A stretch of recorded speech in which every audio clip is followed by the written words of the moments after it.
গেরুয়া রঙের বসন করেছো মনে কবু রঙ ধরাতে পারবে না মনে কবু রঙ ধরাতে পারবে না লজ্জা কিনা ত্যাগ করে তুই আগে গলে পর মালা করে করে তালি দিয়ে অবাস কর কৃষ্ণ বলা লজ্জা কিনা ত্যাগ করে তুই আগে গলে পর মালা করে করে তালি দিয়ে অবাস কর কৃষ্ণ বলা জরুরি দশ প্রিয় পঞ্চভূত একটারে বশ করিতে পারবি না জরুরি দশ প্রিয় পঞ্চভূত একটারে বশ করিতে পারবি না গেরুয়া রঙের বসন করেছো মনে কবু রঙ ধরাতে পারবে না মনে কবু রঙ ধরাতে নিতাই গৌর প্রেমানন্দে হরি হরি বল। পারবে না। তাহলে ভগবান কি বলেছেন যেমন কর্ম তেমন ফল তাহলে কোন কর্ম করলে সেই ফল পাবে গুরুদেবের সঙ্গে যারা কপটতা করে গুরুদেবের সঙ্গে যারা কপটতা করে গুরুদেবের সঙ্গে যারা কপটতা করে গুরুদেবের সঙ্গে যারা কপটতা করে বাগে বলে শ্রীগাল হয় জগৎ মাধারে আরে বাগে বলে শ্রীগাল হয় জগৎ মাঝারে বাগে বলে শ্রীগাল হয় জগৎ মাধারে আরে বাগে বলে শ্রীগাল হয় জগৎ মাঝারে বাচ্চারে দ্রব্য যারা চুরি করে খায় আচারে দেব যারা চুরি করে খায় নিশ্চয় জানিবে সে বেজি জন্ম হয় আরে নিশ্চয় জানিবে সে বেজি জন্ম হয়।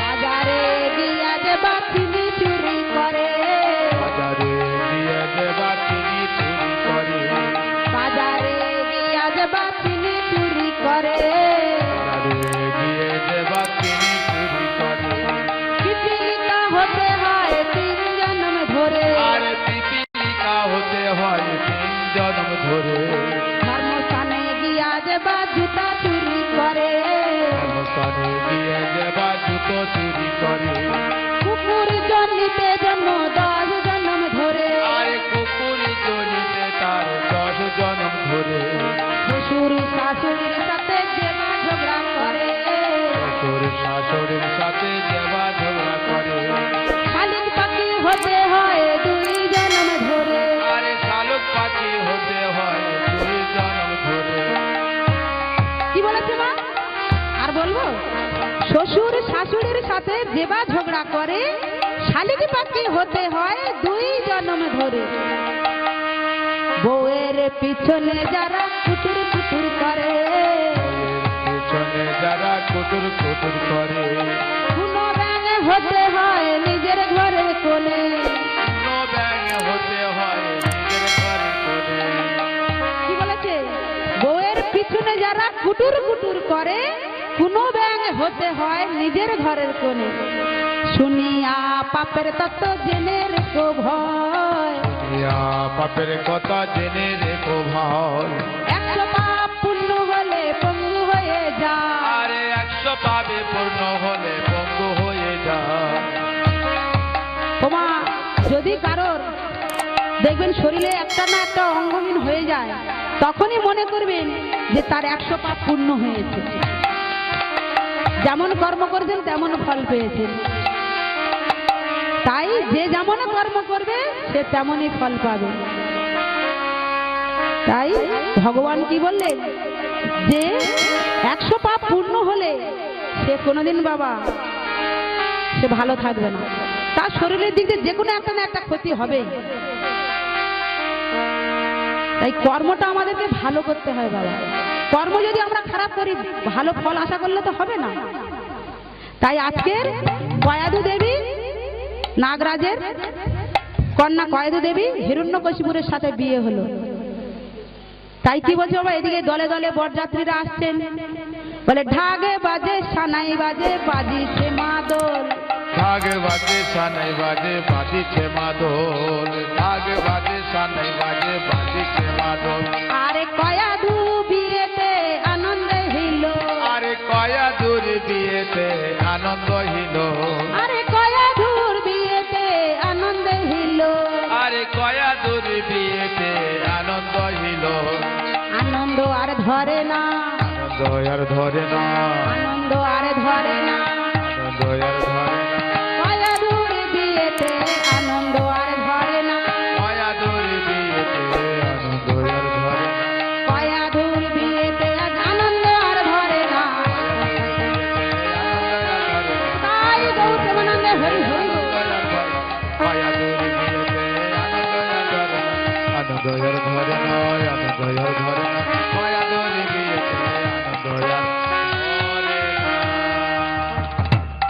ভক্তমণ্ডলী ভক্তিমতী মায়েরা, যখনই হিরণ্যকশিপুরের সাথে কয়েদু দেবী বিয়ে হলো,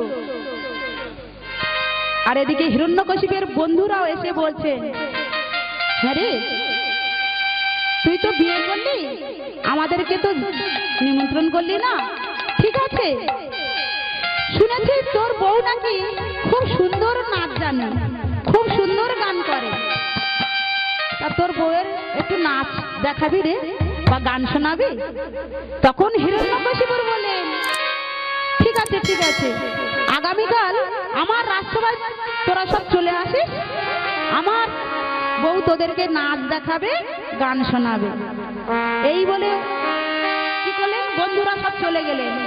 আর হিরণ্যকশিপুর কি করলেন বাবা, সেই কয়াদু দেবীকে ডেকে বলছেন, শোনো শোনো, তুমি নাকি খুব ভালো নাচ জানো, খুব ভালো গান করো, তা আগামীকালের রাজসভায় আমার বন্ধুরা সব আসবে, তুমি তাদেরকে গান শোনাবে, নাচ দেখাবে। কয়াদু দেবী মনে মনে চিন্তা করছেন, সর্বনাশ, আমার স্বামী ওই রাজসভায় নাচতে যেতে বলছেন, গান শোনাতে যেতে বলছেন, আর বন্ধুদের দেখানোর জন্য, কি করে হয়? যখনই মনে মনে চিন্তা করছেন মা, সঙ্গে সঙ্গে হিরণ্যকশিপুর বলছেন, কি গো তুমি চুপ করে আছো, কোনো কথা বলো। আরে আমি যে বন্ধুদের সাথে কথা দিয়েছি। তখন কয়েদু দেবী বলছেন, স্বামী ঠিক আছে, আগামীকাল আমি ওই রাজসভায় নৃত্য করব, কিন্তু স্বামী গো, আজ তো 2 বছর হচ্ছে, আমার তো নাচ প্র্যাকটিস নেই, বা গানও তো মনে নেই, তা আপনি যদি একটু গান করেন তাহলে আমি নৃত্যটা প্র্যাকটিস করব। যেই না বাবা এই কথা বলেছে, হিরণ্যকশিপুর চিৎকার করে উঠলেন, কি তুমি আমাকে গান করতে বলছো? আর আমি তো গান টান জানি না। বলে, স্বামী আপনি যদি না গান করেন আমি কি করে নৃত্য করব? একজন তো গান করতে হয় আর একজন তো নৃত্য করবে। তুমি একটু নৃত্য, আমি তো নৃত্য করব, তুমি একটু গান করো, আমি নৃত্য করব। বলে, কেমন গান করতে হবে? বলে, আমি যখন নৃত্য করব তখন তুমি ওই একবার করে হাতে করতালি দেবেন আর বলবেন, হরি হরি হরি। যেই না বলেছেন হরি, সঙ্গে সঙ্গে হিরণ্যকশিপুর চিৎকার করে উঠলেন। কি বললেন? কি বললে তুমি? আমি এই হরি হরি কথা বলবো? আমি অসুর কুলে জন্ম নিয়ে আমি হরি কথা বলবো? যেই না মা চিৎকার করে বলে উঠেছেন, সঙ্গে সঙ্গে কয়াদু দেবী বলছিলেন, স্বামী তুমি এত রেগে যাচ্ছ কেন? কি করে ভক্তমণ্ডলী ভক্তিমতী মায়েরা কিভাবে স্বামীকে হরি কথা বলাচ্ছেন দেখুন। বলছে, স্বামী তুমি এত রেগে যাচ্ছ কেন? শুধু একটা করে হাতে করতালি মারবে আর হরি বলবে। না না না, আমি বলতে পারবো না, আমার দ্বারাই ও গান টান হবে না। বলে, স্বামী একবার চেষ্টা করে দেখো না। ঠিক আছে ঠিক আছে, দরজা জানলা খোলা আছে বলে ওই জন্য তুমি বলতে পারছো না।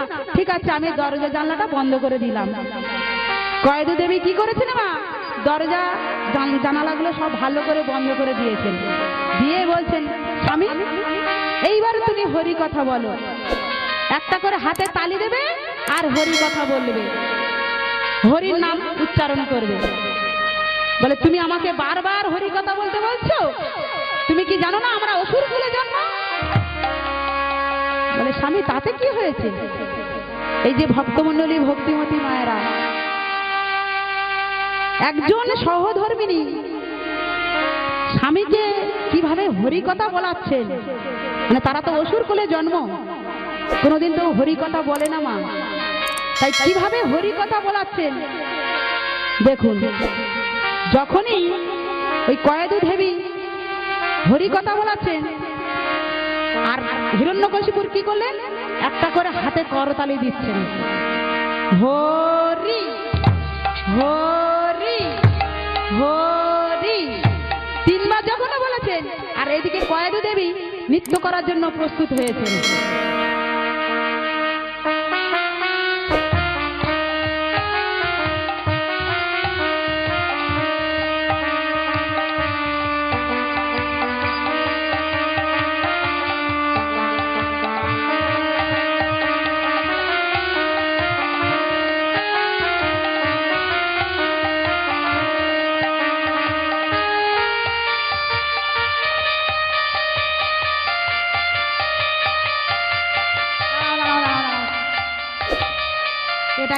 নাচ হচ্ছে? বলে কেন স্বামী, আমার নাচ হচ্ছে না? ও মায়ের আমার নাচ নৃত্য ভালো হচ্ছে না? হ্যাঁ, বলে না না একদম ভালো হচ্ছে না। বলে স্বামী তুমি যেমন গান বলছো আমি তেমন তো নৃত্য করছি। বলে এই নাচ তুমি আমার বন্ধুদেরকে দেখাবে? ভালো করে নৃত্য করো। বলে স্বামী তুমি যখন যেভাবে গান করছো আমি সেইভাবে নৃত্য করছি। ঠিক আছে, তোমার গান করতে হবে না, আমি গান করছি, আমি আবার নৃত্য করব। তাহলে সবাই মিলে হাতে করো, তাহলে দিয়ে বলবে না হরি বল রে, হরি বল রে, হরি বল রে, বল রে হরি বল রে, হরি বল রে, হরি বল রে, হরি বল রে, বল রে, হরি বল রে, হরি বল রে, বল রে, হরি বল রে, বল রে, হরি বল, হরি বল, হরি বল ভাই, হরি ছাড়া কলিযুগের কোনো গতি নাই। হরি বল, হরি বল, হরি বল ভাই, হরি ছাড়া কলিযুগের কোনো গতি নাই। হরি বল রে, হরি বল রে, হরি বল রে, বল রে, হরি বল রে, হরি বল রে, হরি বল রে, বল রে, হরি বল রে, হরি বল রে, হরি বল রে, জয় গৌর প্রেমানন্দে, হরি হরি বল। যেই না বাবা এত সুন্দর নৃত্য করেছেন কয়েদ দেবী, আর সঙ্গে সঙ্গে হিরণ্যকশিপুর কি করলেন, কয়েদ দেবীকে আলিঙ্গন করছেন, বুকের মধ্যে জড়িয়ে ধরে আলিঙ্গন করছেন।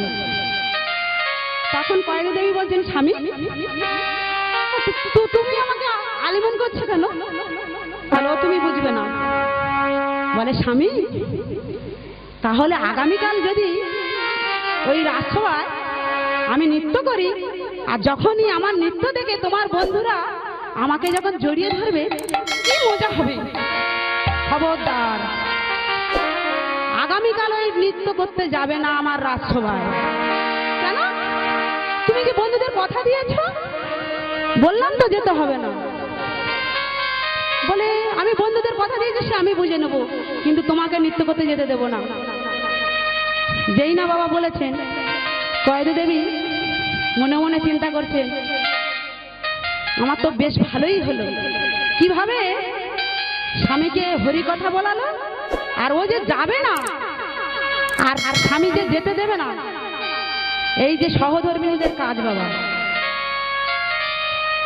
যে যাব না ওখানে তো জোর করে যেতে বলছিল নৃত্য করতে, আর এই যে নৃত্য দেখে ওই যে হিরণ্যকশিপুর আলিঙ্গন করেছেন, তখন কয়েদ দেবী জিজ্ঞাসা করছেন যে এত সুন্দর যখন নৃত্য করেছে আমার স্বামী আমাকে বুকে জড়িয়ে ধরেছে, তাহলে আগামীকাল রাজসভায় যদি আমি নৃত্য করতে যাই তাহলে বন্ধুরা তো নৃত্য দেখে আমাকে জড়িয়ে ধরবে। তখন ওই হিরণ্যকশিপুর বারণ করে দিলেন যে না না, আগামীকাল তুমি রাজসভায় নৃত্য করতে যাবে না। সে বন্ধুদের কথা দিয়েছে আমি বুঝে নেব। এদিকে বাবা কয়েদ দেবীকে ঘরে রেখে দিয়ে আর ওই হিরণ্যকশিপুর কি করলেন, মন্দার পর্বতে চলে গেলেন 1,00,000 বছর। তপস্যা করতে। যখনই তপস্যা করতে চলে গেলেন আর কয়েদু দেবীর গর্ভে বাবা সন্তান আসলো। আর যখনই হিরণ্যকশিপুর মন্দার পর্বতে চলে গেলেন আর এদিকে বাবা দেবরাজ ইন্দ্র ওই কয়েদু দেবীকে টানতে টানতে নিয়ে যাচ্ছেন। আর কয়েদু দেবী ভগবানের স্মরণ করছেন যে আমার গর্ভে তো আজ সন্তান, আমার স্বামী তো চলে গেছে মন্দার পর্বতে তপস্যা করতে 1,00,000 বছর, তাহলে আমাকে কে রক্ষা করবে?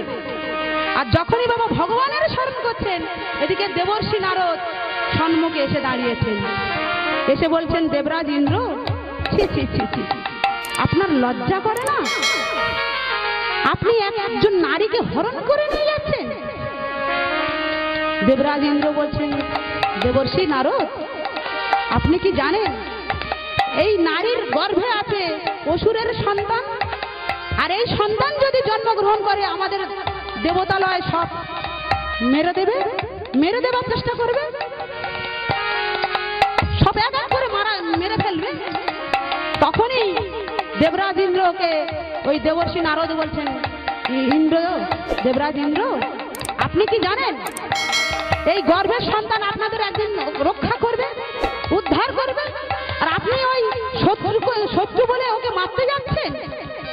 যেই না বাবা এই কথা বলেছেন সঙ্গে সঙ্গে ওই দেবরাজ ইন্দ্র কয়েদু দেবীর হাত দুটো ছেড়ে দিয়েছে। দেবরাজ ইন্দ্র চলে গেলেন। আর কয়েদু দেবী বলছেন, বাবা আমাকে বাঁচান, আমার স্বামী গেছে ওই 1,00,000 বছর তপস্যা করতে মন্দার পর্বতে, আর আমার গর্ভে রয়েছে 7 মাস সন্তান, আপনি আমাকে বাঁচান। দেবর্ষি নারদ বলছেন, বেশ মা, আমি তোমাকে বাঁচাবো, কিন্তু তুমি আমার সাথে চলো আমার আশ্রমে। যেই না মা যাচ্ছেন আশ্রমে, আশ্রমে যেতে যেতে ওই কয়েদু দেবী দেবরাজ ইন্দ্রের কথা বলতে বলতে যাচ্ছেন, আর এদিকে দেবর্ষি নারদ বলছেন, মাগো আমি তোমার আশ্রয় দিচ্ছি আমার আশ্রমে, তোমার কোনো চিন্তা নেই, তোমার কোনো ভয় নাই, যতদিন না তোমার স্বামী ফিরে আসছে তুমি আমার আশ্রমেই থাকবে। তখন কয়েদু দেবী বলছে, বাবা আমার গর্ভে তো 7 মাস সন্তান, আর 3 মাস পরে আমার সন্তান জন্মগ্রহণ করবে, আর ওই 3 মাস পরে যখন সন্তান জন্মগ্রহণ করবে আপনার আশ্রমে, আপনার পরিবেশটা তো নষ্ট হয়ে যাবে। তখন দেবর্ষি নারদ বলছেন, মাগো ঠিক আছে, আমার আশ্রমে যখন পরিবেশটা নষ্ট হয়ে যাবে আমি তোমার আশীর্বাদ করছি, যতদিন না তোমার স্বামী ফিরে আসছে ততদিন তোমার গর্ভের সন্তান তোমার গর্ভেই থাকবে, তোমার কোনো চিন্তা নাই, তোমার কোনো ভয় নাই, যতদিন না তোমার স্বামী ফিরে আসছে ততদিন তোমার গর্ভের সন্তান তোমার গর্ভেই থাকবে। এই না বলে বাবা কয়েদু দেবীকে আশ্রমে নিয়ে গেলেন। হরির প্রসাদ শ্রবণ করছেন আর হরির কথাও শ্রবণ করছেন। শ্রবণ করতে করতে বাবা যখনই হরির প্রসাদ সেবা করছে আর এদিকে হরি কথা কৃষ্ণ কথা শ্রবণ করছেন, গর্ভে থেকে সন্তানও হরি কথা শ্রবণ করছে, হরে মুরারি বধূ কৈট ভরে। আস্তে আস্তে আস্তে যখনই শ্রবণ করছেন বাবা, যদি বলেন আপনাদেরও একটা প্রশ্ন থাকতে পারে, মাগো মা যখন হরিনাম শ্রবণ করে তাহলে গর্ভের সন্তান কিভাবে হরিনাম শ্রবণ করবে? এর প্রমাণ আছে বাবা, গর্ভের সন্তানও হরিনাম শ্রবণ করে, কৃষ্ণ কথা শ্রবণ করে। মার মতো যদি মা হয় সন্তান তো তবেই ভালো হয়। মাটির দোষে ফসল নষ্ট, আবার মাটির দোষে সন্তান নষ্ট। কথাটা বুঝতে পেরেছেন? মাটির দোষে ফসল নষ্ট হয়, আবার মাটির দোষে সন্তান নষ্ট হয়। যদি বলেন গর্ভে থেকে সন্তান কিভাবে শ্রবণ করে, এর প্রমাণ আছে। যখন অষ্টবক্র মুনি নাম শুনেছেন, তার 8টা অঙ্গ বাঁকা, শরীরে 8টা অঙ্গ বাঁকা। ওই অষ্টবক্রর পিতা হলেন কাহর ঋষি। ওই কাহর ঋষি যখনই বাবা প্রত্যেক দিন বেদ পাঠ করে শোনাতেন, প্রতিদিন বেদ পাঠ করে শোনাতেন যখন ওই অষ্টবক্রমণি মায়ের গর্ভে ছিলেন। আর ওই অষ্টবক্রমণি ওই গর্ভে থেকে ওই বেদ পাঠ শুনতেন। বাবা কাহর ঋষি যখন বেদ পাঠ করতেন, বেদ পাঠ করতে করতে একটা শ্লোক বাবা ভুল বলে ফেলেছিল। ওই কাহর ঋষি একটা শ্লোক ভুল বলে ফেলেছিল। আর যখনই ভুল বলে ফেলেছে, ওই গর্ভে থেকে সন্তান চিৎকার করে বলে উঠলেন, বাবা বাবা গো, ও গো বাবা! দাঁড়াও, দাঁড়াও বাবা গো। তুমি যে একটা শ্লোক ভুল বলেছো বাবা, ভুল বলে ফেলেছো। আর যখনই গর্ভে থেকে সন্তান চিৎকার করে বলে উঠেছে, বাবা একটা শ্লোক ভুল বলে ফেলেছো, তখন ওই কাহ ঋষি চিৎকার করে বলে উঠেছেন, এই তোর এখনো জন্ম হয়নি, আর তুই কিনা ওই গর্ভে থেকে আমার ভুল ধরছিস? তোর এত বড় সাহস! যখনই বাবা চিৎকার করে বলে উঠেছেন, আর ওই গর্ভের সন্তান তার শরীরটা পুরো মানে দুমড়ে মুচকে একাকার হয়ে গেছে বাবা। আর যখনই শরীরটা দুমড়ে মুচকে একাকার হয়ে গেল, তার শরীরে 8টা অঙ্গ বাঁকা হলো। আর যখনই বাঁকা হয়েছে, তখন তার নাম দিয়েছিল অষ্টবক্রমণি। তখন পরে বাবা ধ্যানে জানতে পেরে গেছেন যে হ্যাঁ, আমি একটা শ্লোক ভুল বলে ফেলেছি, আমার সন্তান ঠিকই ধরেছে। পরে ধ্যানে জানতে পেরে গেছেন ওই কাহর ঋষি যে আমি একটা শ্লোক ভুল বলে ফেলেছি, তাই আমার সন্তান ভুল ধরেছে। তখন ওই কাহর ঋষি বলে উঠলেন, ওরে তুই যখন গর্ভে থেকে আমার ভুল ধরেছিস, তাহলে শোন, আমি তোকে আশীর্বাদ করছি, এ জগতে তোকে অষ্টবক্রী বলে অষ্টবক্র বলে ডাকবে না। কি বলে ডাকবে? না, মহামণি অষ্টবক্র। মহামণি অষ্টবক্র বলে তোকে নাম ধরে ডাকবে, তাই তোর শরীরে 8টা অঙ্গ বাঁকা হবে। তা মাগো, গর্ভে থেকে সন্তানও হরি কথা শ্রবণ করে, কৃষ্ণ কথা শ্রবণ করে। আর এদিকে বাবা হিরণ্যকশিপুর 1 লক্ষ বছর তপস্যা পূর্ণ হয়েছে। সৃষ্টিকর্তা ব্রহ্মা বর দিলেন। যখনই বর দিতে যাচ্ছেন, হিরণ্যকশিপুর বলছে, আমাকে এমন বর দেবেন, আমাকে যেন না কেউ মারতে পারে, আমি যেন অমর হয়ে থাকি। তখন ওই সৃষ্টিকর্তা ব্রহ্মা বলেছেন, অসম্ভব, অসম্ভব, এই জগতে কেউ অমর নয়, তাই আমি তোমাকে অমর করে রাখতে পারবো না, এবার আমি দিতে পারবো না, তুমি অন্য বর চেয়ে নাও। যখনই বলেছেন অন্য বর চেয়ে নাও, তখনই ওই হিরণ্যকশিপুর বলেন, ঠিক আছে, আমি যা বলবো তাহলে আপনাকে তাই দিতে হবে। বলে, বলো তুমি কি চাও? তখনই বলছে, আমি কি চাই জানেন? বলে, বলো।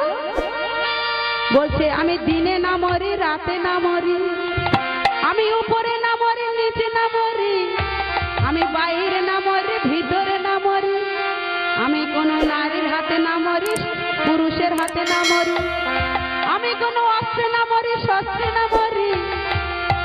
যখনই এইভাবে কথা বলছেন, তখন সৃষ্টিকর্তা ব্রহ্মা বলছেন, তথাস্তু, তাই হবে। আর এই কথা শুনতে শুনতে তখন ওই হিরণ্যকশিপুর কি করলেন?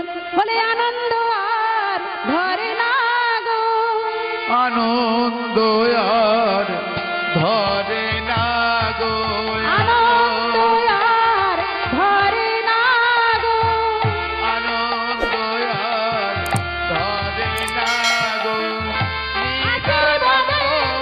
কথা শুনে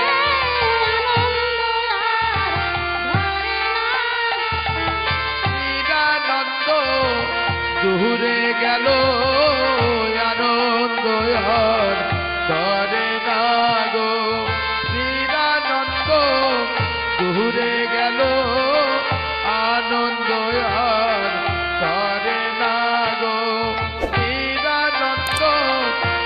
দূরে গেল আনন্দ হার ধরে না ও গো নিরানন্দ দূরে গেল আনন্দ আর ধরে না গো নিরানন্দ দূরে নিতাই হরি হরি বল।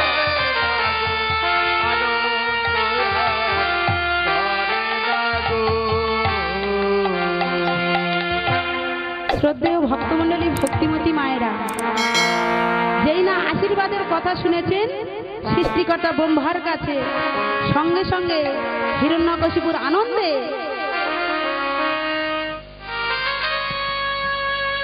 উপস্থিত ভদ্রমণ্ডলীর অনুমতি নিয়ে আমি 1 মিনিট সময় নিচ্ছি আপনাদের কাছে। এই পালাগানের, হরি ঠাকুরের পালাগানের সন্তুষ্ট হয়ে আমরা কিছু পুরস্কৃত করছি, সামান্য কিছু, পুরো সম্প্রদায়কে। এনাকে পালাগান যিনি করছেন আমরা ভীষণভাবে সন্তুষ্ট এবং খুশি। সেই খুশির পরিপ্রেক্ষিতে ওনাকে আমি 200 টাকা আমার ছেলে সুচন্দন বৈদ্য, কৃষ্ণেন্দু বৈদ্য এবং দাদু ভাই আকাশ বৈদ্যের তরফ থেকে আমি পুরস্কৃত করছি। নিতাই গৌতমানন্দে হরি হরি বল। मेरे रसना लगाए राधा नाम की, मेरे रसना लगाए राधा नाम की, मेरे रसना लगाए, मेरे रसना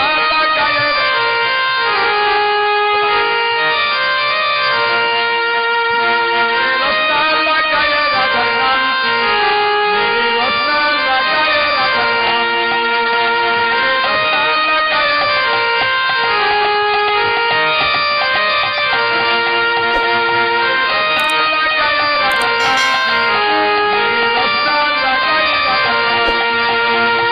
যমুনা কিনারে বাজাও বাঁশরি, আমার বৃন্দাবনের বাতাসা।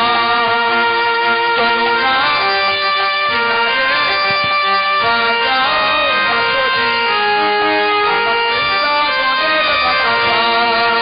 মেরে রসনা লাগায়ে রাধা নাম কি, মুরলি বাজায়ে রাধা নাম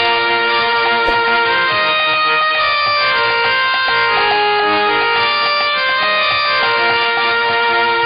যমুনা কিনারে বাজাও বাঁশরি, আমার বৃন্দাবনের বাতাসা।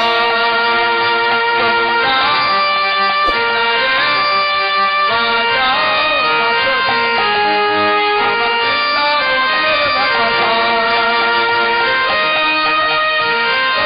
লাগায়ে রাধা নাম কি, লাগায়ে রাধা নাম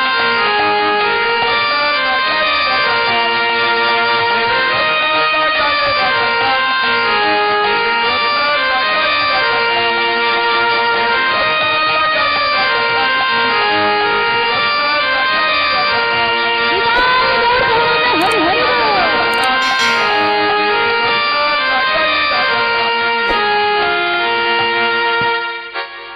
ভক্তমণ্ডলী, ভক্তিমতী মায়েরা,